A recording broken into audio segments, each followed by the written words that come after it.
Hello students, once again I welcome you all in my channel.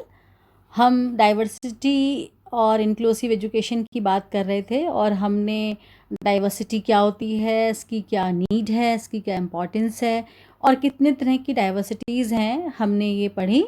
और आज हम इसी से रिलेटेड आगे इसके लिए किस तरह की एजुकेशन है और उसको क्या कहते हैं उसको हम पढ़ेंगे। So before proceeding to my next slide, I would like to show you a beautiful composition related with diversity in education.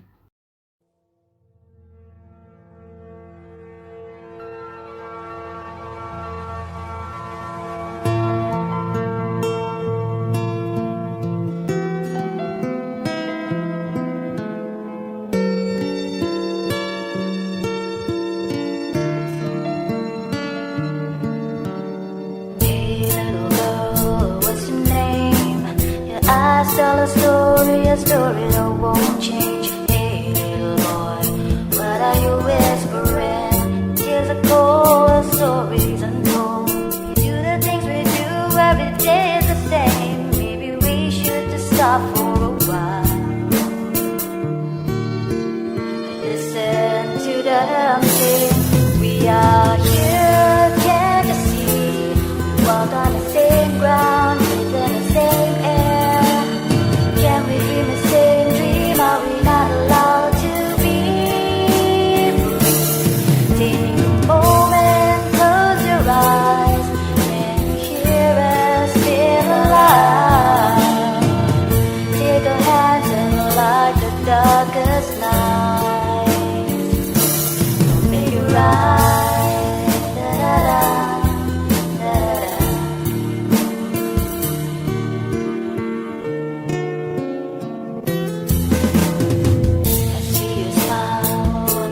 While you try to be strong, but you're too scared inside.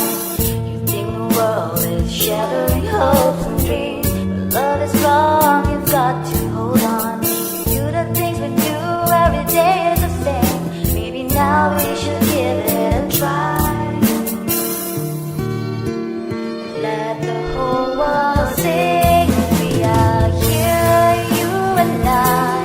Walk on the same ground, breathing the same air. We should dream the same dream. Are we not allowed to be free? Take a moment, close our eyes. Can you hear it? Feel alive. Come and walk together, hand in hand. Just you and I.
इस beautiful song में हमने बच्चों की problems को अभी देखा, उनकी वेदना को, उनके कष्ट को महसूस किया और ये पाया कि मेन स्ट्रीम एजुकेशन में उनको लाना कितना ज़रूरी है, उनको भी समाज का एक अभिन्न अंग बनाना और ये उनको समझाना ही कि वो भी उतने ही लवेबल हैं, ये उनको समझाना कितना ही ज़रूरी है। हर चाइल्ड का ये बर्थ राइट है एजुकेशन लेना, तो उनके लिए जो एजुकेशन है वो उसके लिए इंक्लूसिव एजुकेशन का प्रोविज़न है और उन बच्चों को इंक्लूसिव एजुकेशन दी जाती है। तो इसमें जो बच्चे हैं जिनको डिफ़िकल्टीज़ हैं वो कितने तरह की है ये हम पहले पढ़ चुके हैं, तो हम एक बार और यहाँ पर डिस्कस करेंगे।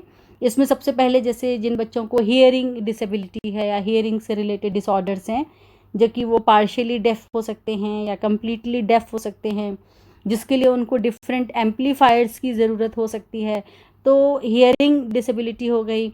दूसरा विज़न से रिलेटेड जो प्रॉब्लम्स हैं बच्चों के अंदर हो सकती हैं, जिसमें आई डिसऑर्डर्स हो सकते हैं, विजुअल इम्पेयरमेंट जिसे हम कहते हैं, जिसमें कैटरेक्ट्स हो सकता है, ग्लूकोमा हो सकता है, उनका जो रेटिना है वो डिजनरेट हो सकता है, रेटिनल डिजनरेशन जिसको कहते हैं, और मायोपिया हो सकता है। मायोपिया को हम नियर साइटेडनेस भी कहते हैं, जिसमें बच्चे को पास का दिखाई देता है लेकिन दूर का विज़न क्लियर नहीं होता। इसी तरह से हाइपरोपिया भी हो सकता है, जिसको फार साइटेडनेस कहते हैं, जिसमें दूर का विज़न क्लियर होता है लेकिन पास का अक्षर पढ़े नहीं जाते हैं। और ब्लर्ड विज़न हो सकती है, जिसको हम एस्टिगमेटिज्म कहते हैं। आइज़ स्क्विंट हो सकती हैं और कलर ब्लाइंडनेस की प्रॉब्लम हो सकती है। तो ये सारे जितने भी डिसेबिलिटीज़ हैं वो विज़न रिलेटेड डिसेबिलिटीज़ हैं। नेक्स्ट जो है वो स्पीच रिलेटेड डिसऑर्डर्स हो सकते हैं, जहाँ बच्चों को बोलने में प्रॉब्लम आती है, जिसमें स्टैमरिंग हो सकती है, जिसे हकलाना और तुतलाना कहते हैं, वो हो सकता है। और स्पीकिंग जो स्पेसिफिक वर्ड्स हैं वो करेक्टली नहीं बच्चा बोल सकता, जिसे हम कहते हैं कि क्लियर नहीं है, बच्चे की प्रोनंसिएशन क्लियर नहीं है। इसको लैंग्वेज डिले भी हो सकता है, बच्चा देर से बोलना स्टार्ट करता है। लैंग्वेज डिसऑर्डर्स भी हो सकते हैं, जिसमें कि जो भाषा बोली जा रही है उसको बच्चा समझ नहीं पाता, उस लैंग्वेज को समझने में उसको दिक्कत होती है। इसमें ऑडिटरी प्रोसेसिंग डिसऑर्डर भी हो सकते हैं, कि बच्चे के सामने जो कुछ भी बोला जा रहा है वो बच्चा उसको कॉम्प्रीहेंड नहीं कर पा रहा, उसे अंडरस्टैंड नहीं कर पा रहा कि वो क्या बोल रहे हैं, तो वो शब्दों को मिलाकर उसका मीनिंग नहीं समझ पाता। तो ये जो प्रॉब्लम्स हैं ये स्पीच रिलेटेड प्रॉब्लम्स हैं। इसके लिए टीचर को साइन लैंग्वेज सीखनी हो सकती है। तो हियरिंग, विज़न और स्पीच की जो डिसेबिलिटीज़ हैं, ये इन वाले बच्चों को इंक्लूसिव एजुकेशन में रखा जाता है। इसके अलावा फिज़िकल डिसेबिलिटी जिन बच्चों में होती है, जैसे कि किसी को रेस्पिरेटरी डिसऑर्डर्स हैं, अस्थमा है, और या फिर किसी को आर्थराइटिस है, या मस्कुलर डिस्ट्रॉफी है, या स्पाइनल कॉर्ड इंजरी है, या एम्पुटेशन है, यानी कि किसी अंग का कट जाना, अंग भंग हो जाना। तो ये जो प्रॉब्लम्स हैं ये फिज़िकल डिसेबिलिटी में कहलाती हैं, और इन बच्चों को भी इंक्लूसिव एजुकेशन में पढ़ाया जाता है। लर्निंग डिफ़िकल्टीज़ में हमने डिटेल में अपनी पिछली वीडियो में पढ़ा था, जिसमें हमने डिस्ग्राफिया, डिस्कैल्कुलिया, डिस्प्रैक्सिया के बारे में हमने पढ़ा था, डिस्लेक्सिया के बारे में पढ़ा था, जिसमें बच्चों को वर्ड से रिलेटेड प्रॉब्लम होती है, या लिखते समय उनको जो अक्षर हैं वो अच्छे से समझ में नहीं आते हैं, या उनको स्पीच में प्रॉब्लम होती है, या उनको क्या कहते हैं फिगर समझने में दिक्कत होती है। तो ये लर्निंग डिफ़िकल्टीज़ होती हैं। इसके अलावा इसमें नॉन वर्बल लर्निंग डिफ़िकल्टीज़ भी आती हैं। तो नॉन वर्बल लर्निंग यानी कि अशाब्दिक जो सीखने की समस्याएं हैं, ये कॉग्निटिव भी हो सकती हैं। कॉग्निटिव का मतलब है कि जो बच्चों को कॉन्सेप्ट्स जो हैं, जो लंबे कॉन्सेप्ट्स हैं, वो उनको समझ में नहीं आते हैं, या दो कॉन्सेप्ट्स के बीच में कॉज एंड इफ़ेक्ट रिलेशनशिप, दो जो कॉन्सेप्ट्स हैं उनके बीच में आपस में क्या संबंध है उसको वो कॉम्प्रीहेंड नहीं कर पाते, उसको समझ नहीं पाते हैं, या वो विजुअल इमेजिनेशन नहीं कर पाते हैं। उनके अंदर विजुअल इमेजिनरी प्रॉब्लम होती है कि जो कंटेंट, क्योंकि मोस्ट ऑफ द टाइम जो टीचर है वो वर्बल एक्सप्लेनेशंस ज़्यादा करते हैं, तो उन वर्बल एक्सप्लेनेशन को लेकर इमेजिन करके कंटेंट को समझना और ब्रेन मैपिंग करना, उसे कॉम्प्रीहेंड करना, कॉन्सेप्ट्स को समझना, इसमें बच्चे को लर्निंग डिफ़िकल्टीज़ हो सकती हैं। कुछ लर्निंग डिफ़िकल्टीज़ होती हैं जहाँ बच्चे को अपने पेंसिल या अपने क्रेयॉन्स को उनको होल्ड करने में, उससे लिखने में उनको प्रॉब्लम होती है। इसको हम फिंगर डेक्स्टरिटी भी कहते हैं। और ये जो जितनी भी प्रॉब्लम्स हैं, कुछ इनमें बच्चों में इमोशनल प्रॉब्लम्स हो सकती हैं, कुछ सोशल प्रॉब्लम्स हो सकती हैं, तो ये लर्निंग डिफ़िकल्टीज़ में आती हैं। फिर है हमारी मेंटल डिसेबिलिटीज़ जो बच्चों में होती है, इसको साइकेट्रिक इलनेस जिसको हम कह सकते हैं। इसमें जो सबसे बड़ी प्रॉब्लम है कि इन बच्चों में इनसिक्योरिटी डिसऑर्डर होता है।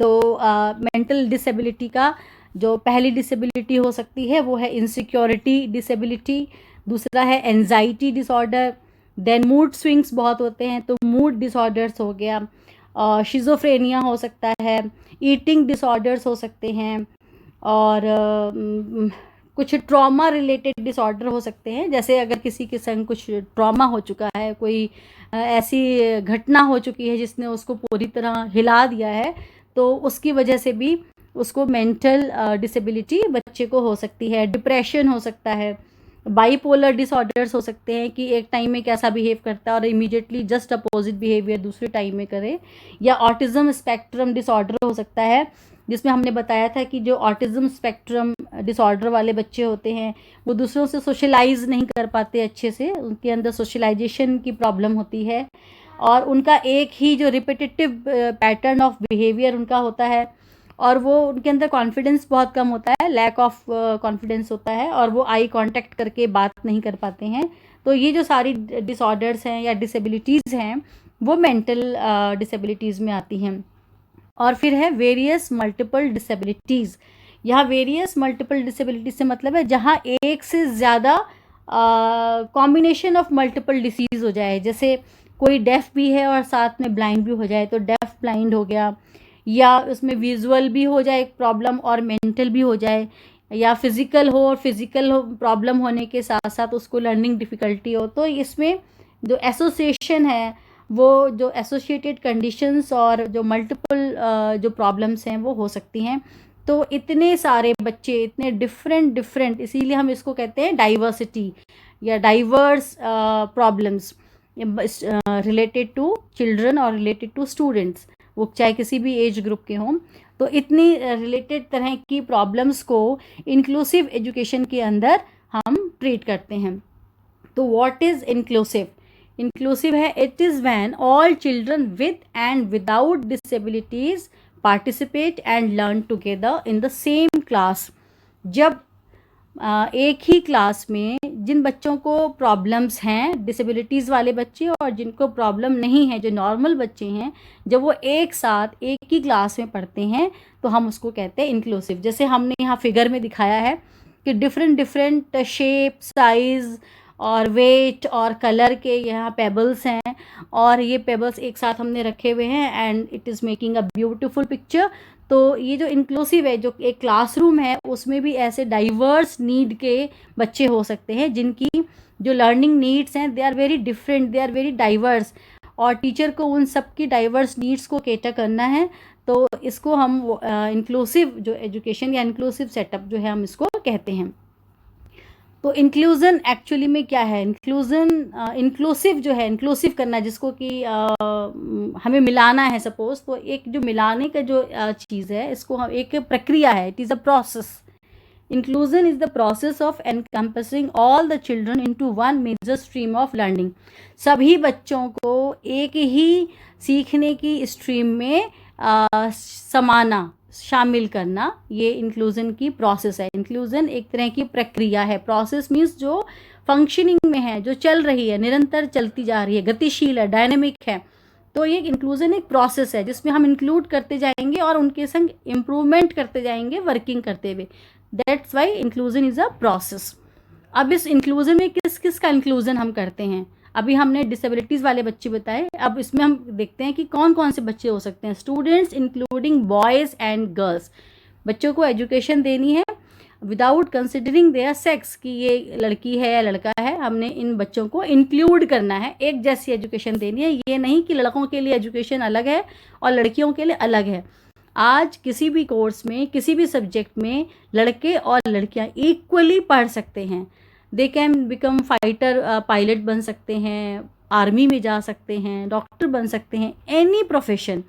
तो जो एजुकेशन है वो उसमें इंक्लूड किया जाएगा, इंक्लूसिव होगी for boys and girls. Then students from ethnic and linguistic minorities. भाषा के आधार पर या परंपराओं के आधार पर कोई भी डिफरेंस नहीं होगा। उसके आधार पर जो माइनॉरिटीज़ जो क्लासेस हैं, जो दूसरे जो वर्ग हैं, उन वर्गों को भी एक समान शिक्षा दी जाएगी। ऐसा नहीं है कि कोई अगर आदिवासी है तो वो अगर क्लास में पढ़ रहा है तो उसके लिए डिफरेंट लैंग्वेज है, और कोई अपर क्लास का बच्चा है तो उसके लिए अलग लैंग्वेज है, या बिकॉज ऑफ कल्चर कोई डिफरेंस है, या बिकॉज ऑफ लैंग्वेज, जो लैंग्वेज बहुत कम बोली जाती हैं उनके बच्चे अगर वहाँ पढ़ रहे हैं तो उनके लिए कोई डिफरेंट कोर्स है या डिफरेंट एजुकेशन है। ऐसा नहीं है, एक ही एजुकेशन, एक ही एनवायरनमेंट में, एक ही क्लास में सब बच्चों को एक साथ दी जाएगी। And students affected by any physical, mental disability, HIV, AIDS, acid attacks और एनी अदर सीवियरिटी, ये हम पहले अभी डिस्कस कर चुके हैं डिटेल में। And students with disabilities of various difficulties in learning, physical के अलावा, फिज़िकल और इम्पेयरमेंट के अलावा अगर कोई मेंटल डिफ़िकल्टी या सोशल डिफ़िकल्टीज़ या लर्निंग डिफ़िकल्टीज़ किसी भी तरह की है तो उन सब बच्चों को हम इसी प्रोसेस में लेते हैं। इसको हम इंक्लूज़न कहते हैं। तो डाइवर्सिटी और इंक्लूज़न क्या हुआ? देखिए, डाइवर्स तो हो गया अलग अलग चीज़ें, ठीक है, और इंक्लूज़न हो गया उन सबको एक सुंदर फॉर्म में मिलाना जिससे कोई मीनिंगफुल इंटरप्रिटेशन उसकी की जा सके। मतलब जैसे मैंने यहाँ पर लिखा है, in simple terms diversity is the mix and inclusion is getting the mix to work well together. Diversity क्या है? अलग अलग तरह की चीज़ें हैं, और इंक्लूज़न क्या है? उन सारी चीज़ों को एक साथ इस तरह से मिलाना कि वो सुंदर ढंग से कार्य कर सकें या सुंदर एक चीज़ को बना सकें, उसको हम कहेंगे इंक्लूज़न। जैसे मान लीजिए कि हम एक बहुत सुंदर हार बनाना चाहते हैं तो हम उसके हार बनाने की जो प्रोसेस है उसे हम इंक्लूज़न कहेंगे, और जो डिफरेंट अलग अलग तरह के फ्लावर्स हैं उनको हम डाइवर्सिटी कहेंगे। तो ये इस तरह से डाइवर्सिटी है, और उसको जब मिलाकर एक मीनिंगफुल रूप दिया जाए तो उसको हम इंक्लूज़न कहेंगे। तो what is inclusive education? Inclusive education is defined as a learning environment that promotes the full personal, academic, and professional development of all learners, irrespective of race, class, color, gender, disability, sexual preference, learning styles, and languages. देखिए, हमने यहाँ पर सुंदर सा caption भी दिया है, play, learn, and grow together.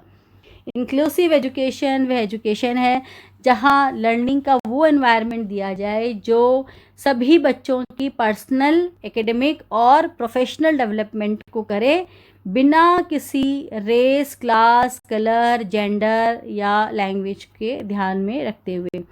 इनको ध्यान में ना रखकर जब सभी बच्चों का समान रूप से विकास किया जाए एक ही वातावरण में, तो हम उसको इंक्लूसिव एजुकेशन कहते हैं, जिसको हम हिंदी में समग्र या समावेशी या समेकित शिक्षा भी कहते हैं। ये हो गई inclusive education. Now reasons why we should use inclusive education in our school, ये तो हमें पता ही है, फिर भी हम एक बार देखते हैं। Children develop a positive understanding of themselves and others. Inclusive education इसलिए ज़रूरी है कि सभी बच्चे अपनी क्षमताओं के बारे में सही मूल्यांकन कर सकें और दूसरे की भी। देखिए, रोम जो है, प्राचीन सभ्यता में रोम एक बहुत सशक्त राष्ट्र हुआ करता था, और वहाँ पर एक ट्रेडिशन था कि जो बच्चे जब पैदा होते थे, अगर वो किसी भी तरह से फिज़िकली उनमें कोई एबनॉर्मेलिटी होती थी तो उन बच्चों को पहाड़ से गिराकर मार दिया जाता था। उसके पीछे जो फिलॉसफी थी उस नेशन की, रोम की, वो ये थी कि उन दिनों लड़ाइयाँ बहुत हुआ करती थी, और लड़ाई जो है वो फिज़िकल हुआ करती थी, मतलब लोग आपस में लड़ते थे। तो उस समय फिज़िकल युद्ध करने के लिए एक बॉडी का जो स्ट्रांग होना बहुत ज़रूरी था। तो ये उनकी आइडियोलॉजी थी, और वो जो कमज़ोर लोगों को पहाड़ी से नीचे फेंक देते थे। तो इस तरह से, क्योंकि वो सिर्फ अपने यहाँ एक शारीरिक रूप से सक्षम व्यक्तियों को ही चाहते थे।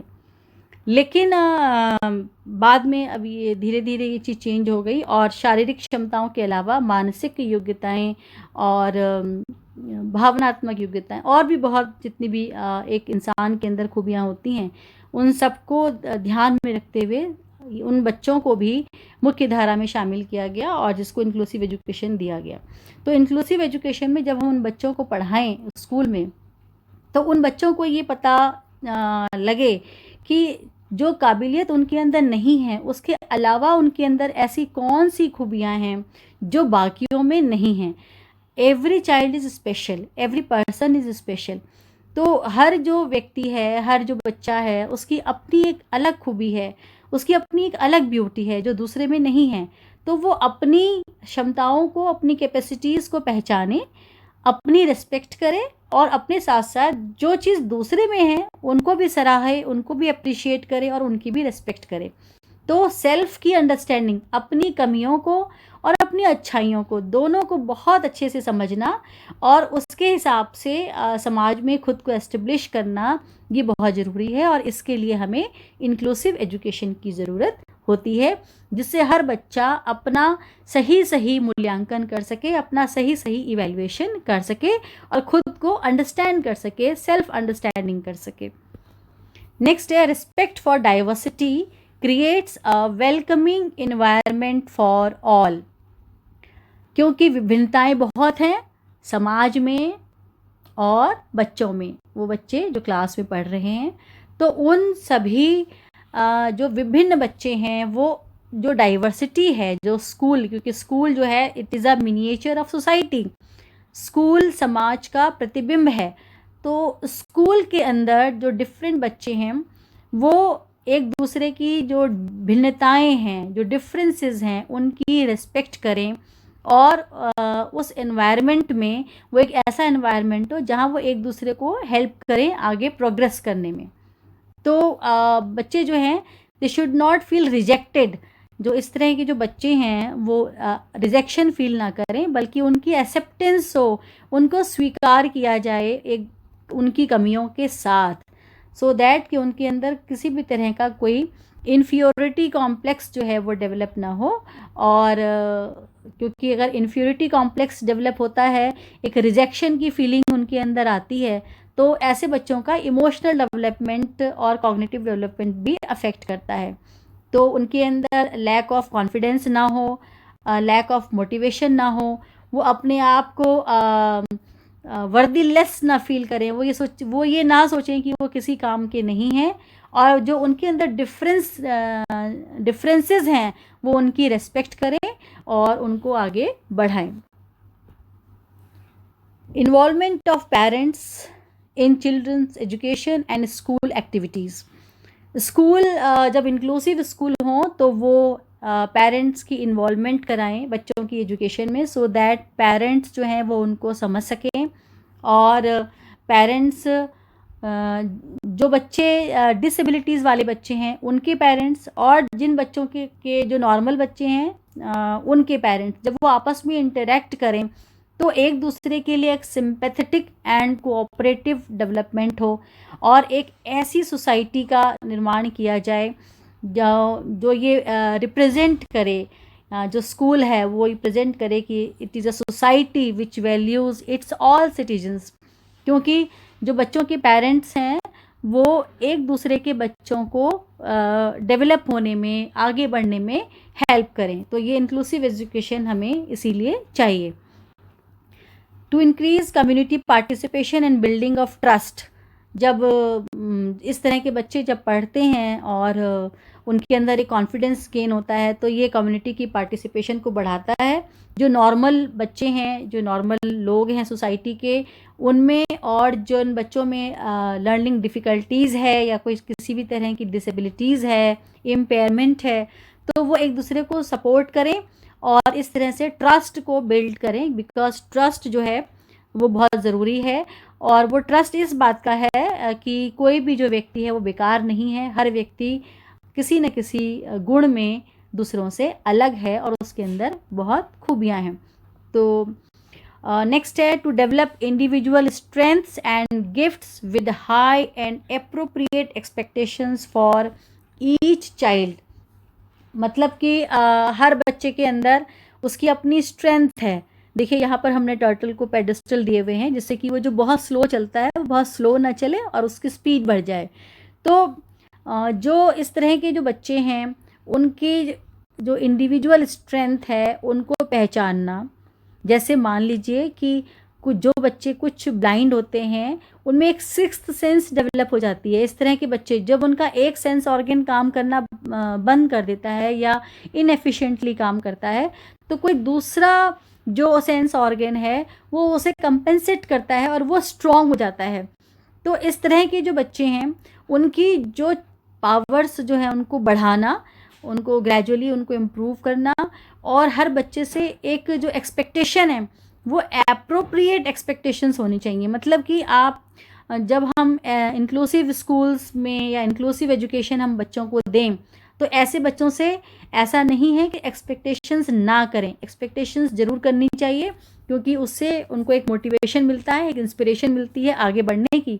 लेकिन वो एक्सपेक्टेशंस जो है वो एक नेचुरल एक्सपेक्टेशन होनी चाहिए, मतलब अचीवेबल होनी चाहिए, रियलिस्टिक एक्सपेक्टेशंस होनी चाहिए कि हाँ ये बच्चा अगर एफर्ट करेगा और हम इसको सपोर्ट करेंगे तो ये आगे बढ़ सकता है इस तरह से। तो इस तरह की सपोर्ट जो है वो देनी चाहिए, और हर डिसेबल बच्चे को हमें एबल बनाना चाहिए, डिफरेंटली एबल बनाना चाहिए। नेक्स्ट है to encourage the social equality and fulfil the constitutional responsibilities. जैसे हम इस पिक्चर में देख रहे हैं कि ये 3 बच्चे हैं और तीनों की डिफरेंट रिक्वायरमेंट है। एक को डबल सपोर्ट चाहिए, एक को थोड़ा कम सपोर्ट चाहिए, एक को बिल्कुल सपोर्ट नहीं चाहिए। तो ये लेकिन ये सब एक ही सेटअप में पढ़ रहे हैं, तो it is indicating the social equality, जो कि हमारे कॉन्स्टिट्यूशन का सबसे इम्पॉर्टेंट एस्पेक्ट है कि जो सभी सिटीजन्स हैं they haves to be treated equally. तो इस तरह से अगर हम इंक्लूसिव एजुकेशन या इंक्लूसिव स्कूल खोलकर इंक्लूसिव एजुकेशन इन बच्चों को देते हैं तो हम सोशल इक्वालिटी को और कॉन्स्टिट्यूशनल रिस्पॉन्सिबिलिटीज़ को पूरा करते हैं, उसको हम एनकरेज करते हैं। तो इस तरह से हम बता सकते हैं कि इंक्लूसिव एजुकेशन के क्या लक्ष्य होने चाहिए। तो first thing, to identify children with disability and include them in mainstream education. इस तरह की जो डिसेबिलिटी वाले बच्चे हैं उनको आइडेंटिफाई करना, उनको एनकरेज करना और उनको मेन स्ट्रीम एजुकेशन में शामिल करना। To achieve democratic aims and create awareness, democratic aims और अवेयरनेस क्रिएट करना। To help them in becoming self dependent, उनको आत्मनिर्भर स्वनिर्भर बनाना। To accept all children as the responsibility of all teachers and teaching within a common framework. हर बच्चे की शिक्षा पूरी करना, हर बच्चे की शिक्षा राज्य की रिस्पॉन्सिबिलिटी होती है, it is a state responsibility, और उस स्टेट रिस्पॉन्सिबिलिटी को पूरा करना एक कॉमन फ्रेमवर्क में ये टीचर्स की रिस्पॉन्सिबिलिटी है कि वो अपनी टीचिंग से उस स्टेट की रिस्पॉन्सिबिलिटी को अचीव करें। To extend the scope of ordinary schools to include a greater diversity of children. जो ऑर्डिनरी स्कूल्स हैं, जो सामान्य स्कूल हैं जिनमें इंक्लूसिव एजुकेशन देने की सुविधाएं नहीं हैं, उनको एक्सटेंड करना, उनके स्कोप को और बढ़ाना, उसमें सुविधाएं लाना, उसमें डिफरेंट बच्चों को इंक्लूड करना, जिससे कि जो डिफरेंट बच्चों की जो डाइवर्स नीड्स हैं और जो डाइवर्सिटी है उसे केटर किया जा सके, उसको पूरा किया जा सके। To develop a unified system of schooling, whole school approach responding to all children as individuals and doing away with the parallel systems of separate forms of education। एक यूनिफाइड सिस्टम स्कूलिंग का बनाना जो कि जो parallel system of separate education है उसके parallelly काम कर सके और सभी बच्चों को उसमें एजुकेशन जो है वो दी जा सके। Difference between main stream and inclusive education, उनमें क्या डिफरेंस है, ये अभी हमने जितने एस्पेक्ट देखे हैं और जिस तरह की एबनॉर्मेलिटीज़ और डिसेबिलिटीज़ हमने देखी हैं उसके बेस पर हम खुद ही डिफ्रेंशिएट कर सकते हैं कि दोनों अप्रोचेज़ में क्या फ़र्क है।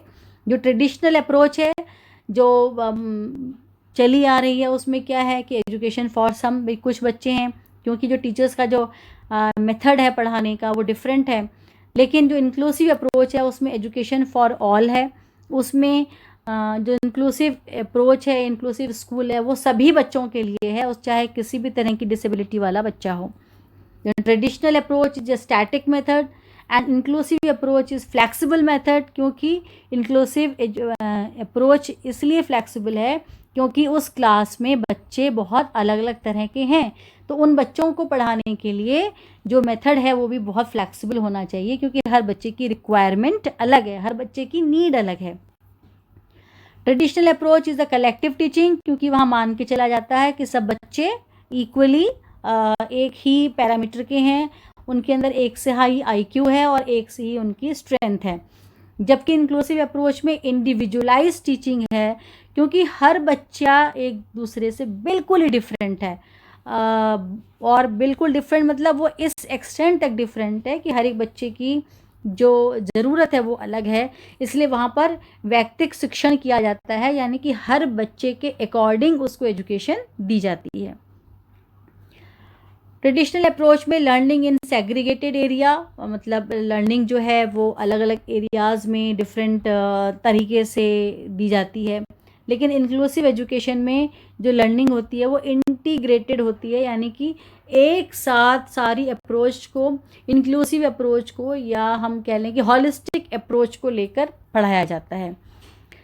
ट्रेडिशनल अप्रोच में जो टीचिंग है वो सब्जेक्ट ओरिएंटेड होती है, जबकि इंक्लूसिव एजुकेशन में, इंक्लूसिव अप्रोच में जो लर्निंग है वो चाइल्ड सेंटर्ड होती है।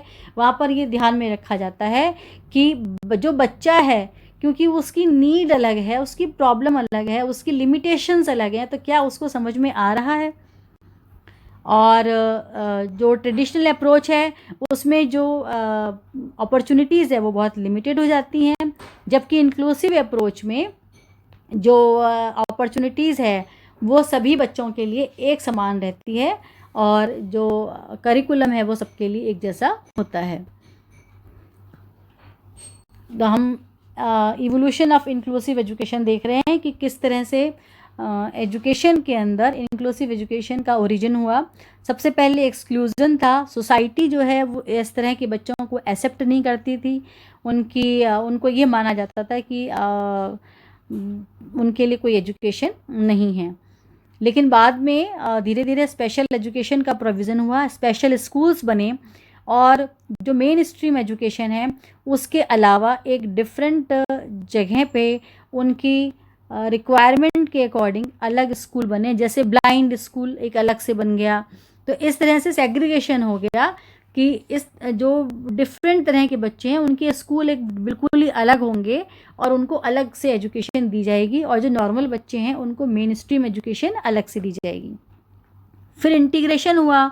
इंटीग्रेशन का मतलब है कि स्कूल तो एक ही है, लेकिन उसके अंदर जो सेटअप है वो उन बच्चों के लिए अलग किया गया, और जो नॉर्मल बच्चे हैं उनके लिए अलग किया गया कि ठीक है उनकी बिल्डिंग अलग कर दो, या उनकी क्लासेस अलग कर दो, या उनका करिकुलम अलग कर दो, और वो अलग बैठेंगे। तो सेटअप तो एक है, एक ही बाउंड्री है स्कूल की, एक ही प्रीमिसेस के अंदर, लेकिन जो क्लासेस हैं और जो मोड ऑफ ट्रांजैक्शन है एजुकेशन का वो अलग अलग हो गया।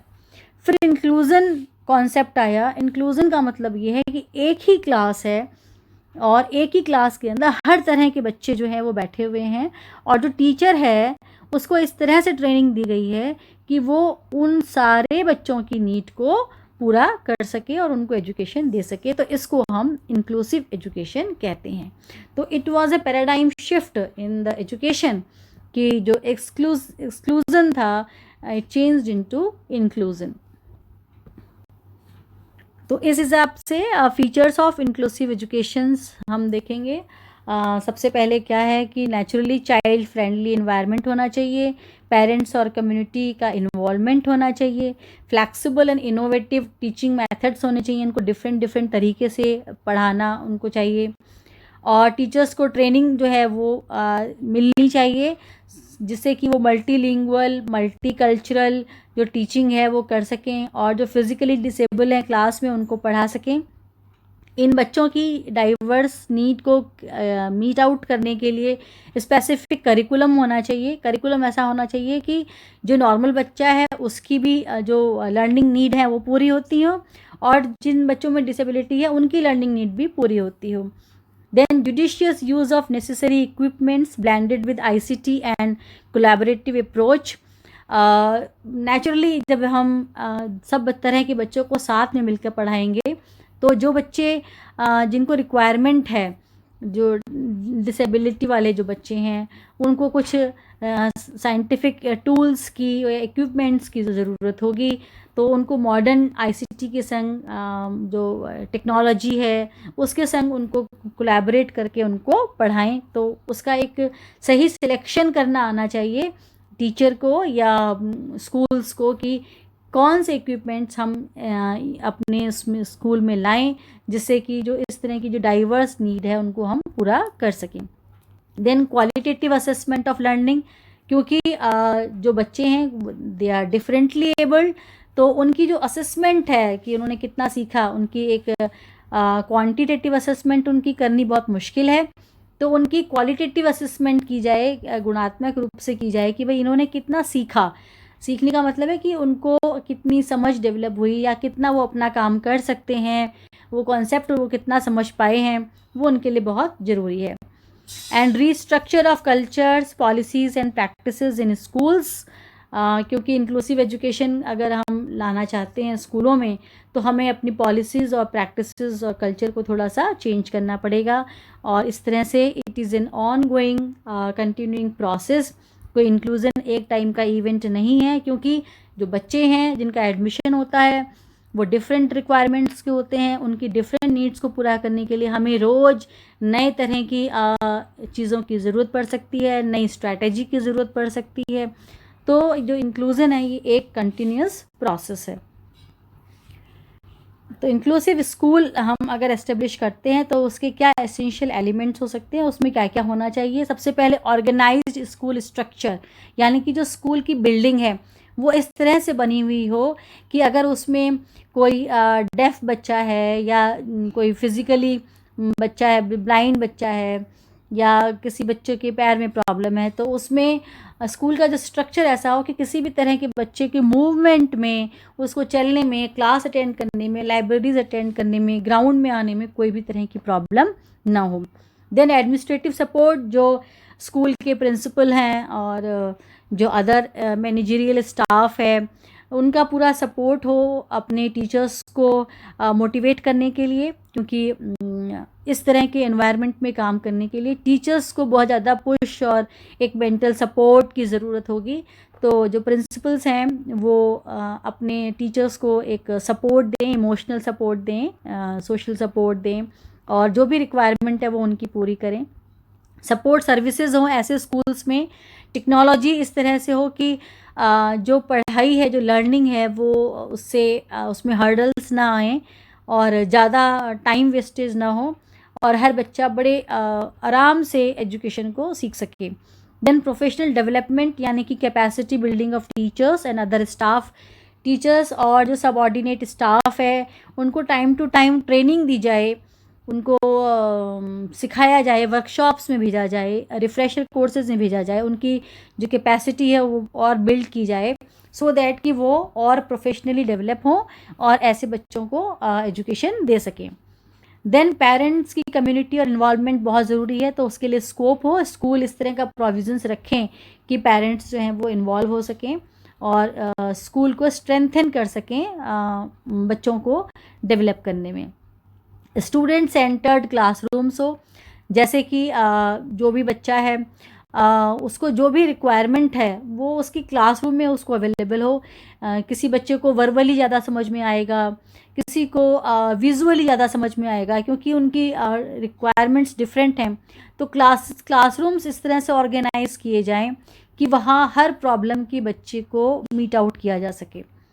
Then inclusive and individualised instructional programme, class में टीचर पढ़ा रहा है सपोज़ और किसी बच्चे को हियरिंग प्रॉब्लम है, तो क्या कहते हैं वो बच्चा एम्पलीफायर क्लास में यूज़ कर सके, या कोई बच्चा ब्लाइंड है और टीचर बोल रहा है तो उसको इक्विपमेंट इस तरह से मिल सकें कि वो देखने के बजाय वो उन चीज़ों को सुन सके। तो डिफरेंट जो बच्चे की रिक्वायरमेंट है वो एक ही क्लास के अंदर पढ़ाते समय पूरी की जाए, उसी का नाम इंक्लूसिव है। देन कोर करिकुलम जो है वो अफेक्ट ना हो, जो बच्चे नॉर्मल, क्योंकि इसमें नॉर्मल बच्चे भी पढ़ रहे हैं, प्रॉब्लमेटिक बच्चे भी पढ़ रहे हैं, तो जो कोर करिकुलम है क्लास के अकॉर्डिंग, जो हर क्लास के लेवल के अकॉर्डिंग, जैसे प्राइमरी स्कूल हो गया, सेकेंडरी हो गया, सीनियर सेकेंडरी हो गया, मिडिल हो गया। तो इन लेवल के अकॉर्डिंग जितना नॉलेज बच्चे को आना चाहिए किसी भी सब्जेक्ट में, जो हमने एम बनाए हैं एजुकेशन के, वो अफेक्ट ना हो, तो कोर करिकुलम जो है वो पूरा होना ही चाहिए। Then high expectations from teachers, multi level practice, क्योंकि एक ही टीचर को एक ही कंटेंट को पढ़ाने के लिए ये सोच के पढ़ाना पड़ेगा कि जो जितने अलग अलग तरह के बच्चे हैं उनकी नीड पूरी हो जाए। तो टीचर्स के संग बहुत हाई एक्सपेक्टेशंस ऐसे स्कूलों में होती है, और टीचर्स की ट्रेनिंग जो है वो बहुत इम्पॉर्टेंट है। देन इंटरैक्टिव या स्टिमुलेटिंग इन्वायरमेंट, एक इन्वायरमेंट ऐसा हो जो बच्चे को एनकरेज करे पढ़ने के लिए। तो एनवायरनमेंट ऐसे स्कूल का रखना भी बहुत ज़रूरी है, इट इज़ एसेंशियल एलिमेंट।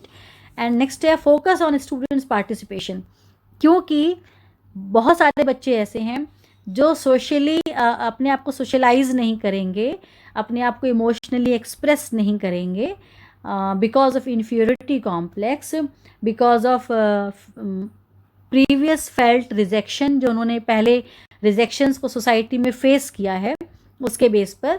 तो ऐसे बच्चों को हम स्टूडेंट्स को पार्टिसिपेट करवाएं, टीचर एनकरेज करे कि वैसे बच्चे जो हैं वो क्लास में पार्टिसिपेट करें और उनको एक एक्सेप्टेंस मिले, उन्हें प्यार मिले। And continuous assessment and monitoring, इस तरह के जो बच्चे हैं उनकी जो एजुकेशन है उसकी कॉन्टिन्यूशन असेसमेंट जो है वो होनी ज़रूरी है। तो ऐसे बच्चों के लिए जब हम स्कूलों में काम करते हैं तो एक फ्रेमवर्क जो है वो UDL बनाना चाहिए। तो UDL जो है it is a universal design of learning. Universal design जो है ये सबसे पहले आर्किटेक्ट्स इसको यूज़ किया करते थे कि मेन जो स्ट्रक्चर है वो कैसा होना चाहिए, और उसके बाद रिक्वायरमेंट के अकॉर्डिंग उसमें चेंजेस कर लें। सिमिलरली हम एजुकेशन में भी इसको यूनिवर्सल डिज़ाइन ऑफ लर्निंग को यूज़ करते हैं, UDL इसको हम कहते हैं। इसमें हम ये मान के चलें कि जो इंक्लूसिव स्कूल है उसकी किस तरह की लर्निंग होगी वहाँ बच्चों की। तो what they are learning, how they are learning, and how they are showing what they know. इस UDL के बेस पर हम इसको इसे हम कह लेते हैं कि ये एक तरह से एक डिज़ाइन बन गया, एक फ्रेमवर्क बन जाता है एजुकेशन का। प्रो डिज़ाइन हम इसे कह सकते हैं, या प्रो एक्टिव फीचर हम इसको कह सकते हैं UDL को। ये फ्लेक्सिबल मेथड्स जो है स्पेसिफिकली डिज़ाइन जो मेथड है वो दे, यानी कि पहले हम UDL बनाएं, UDL के बेस पर टीचर ये समझ जाए कि उसको कौन कौन से मल्टीपल और फ्लेक्सिबल मीन्स उसके पास अवेलेबल हैं इस UDL के थ्रू, जिससे कि वो क्लास में पढ़ा सकते हैं। UDL मतलब एक यूनिवर्सल डिज़ाइन ऑफ लर्निंग। ये एक तरह का फ्रेमवर्क होता है जो कि प्रोएक्टिवली टीचर को ये बता देता है कि उसे किस तरह से पढ़ाना है। तो उसके पास मैक्सिमम जो चीज़ें हैं वो अवेलेबल हो जाती हैं, यानी कि वो उनको इम्प्लीमेंट क्लास में डायरेक्ट जाकर UDL के थ्रू कर सकता है। वो एक रिक्वायरमेंट है। जब उस UDL में पढ़ाएगा तो उसमें कुछ बच्चे ऐसे होंगे जो स्पेसिफिकली जिनको एक डिफरेंट इंस्ट्रक्शन की ज़रूरत होगी। तो UDL के साथ साथ SDI स्पेशली डिज़ाइन इंस्ट्रक्शन जो है वो हम अगर उसमें इंक्लूड कर दें, यानी कि जो SDI है वो हर बच्चे के अकॉर्डिंग चेंज होता रहेगा, और जो UDL है वो एक जैसा रहेगा फॉर ऑल स्टूडेंट्स, क्योंकि इंक्लूसिव है ना। तो इंक्लूसिव होने से UDL जो है यानी कि जो यूनिवर्सल डिज़ाइन ऑफ लर्निंग है वो सब बच्चों के लिए एक सा हो गया। जब एक टीचर क्लास में जा रहा है तो उस क्लास में क्योंकि नॉर्मल बच्चे भी हैं और डिफरेंट रिक्वायरमेंट के बच्चे भी हैं, तो उनके लिए UDL पहले से बना हुआ है। टीचर को आइडिया है कि मुझे इस तरह से पढ़ाना है, वो जाकर वहाँ पे उस UDL के थ्रू बच्चों को पढ़ा सकता है। उस डिज़ाइन के थ्रू जो फ्रेमवर्क है उसके थ्रू वो सोच सकता है कि मुझे क्या इंस्ट्रक्शंस देने हैं और कैसे असेसमेंट करनी है और कैसे अपनी प्रेजेंटेशन देनी है। अब उस क्लास में भी कुछ बच्चे ऐसे हो सकते हैं जो उसके अलावा भी they can be more demanding, कि उनको कुछ और भी स्पेसिफिक इंस्ट्रक्शंस की ज़रूरत है because of severity of their problem. जो उनकी समस्याएं हैं वो बहुत ज़्यादा हैं। तो इसी तरह से उन बच्चों को हम UDL के अंदर फिर SDI जो है वो दे देते हैं। तो major provisions of integrated education, government ने different time to time different provisions किए हैं कि इंटीग्रेटेड एजुकेशन जो है वो सब बच्चों को दी जाए। तो इसमें ये बहुत सारी स्कीम्स हैं जिन्हें हम बुक में डिटेल में पढ़ सकते हैं कि किस तरह से इनको एजुकेशन जो है भारत सरकार ने क्या व्यवस्था की है बच्चों को इंक्लूसिव एजुकेशन देने के लिए। तो आई होप कि आपको डाइवर्सिटी और इंक्लूसिव एजुकेशन जो है वो समझ में आ गया होगा, और नेक्स्ट हम अपनी और वीडियोस को लाएंगे। सो इफ़ कोई और टॉपिक आपको समझ में नहीं आया है तो आप कमेंट बॉक्स में लिख सकते हैं। Thank you.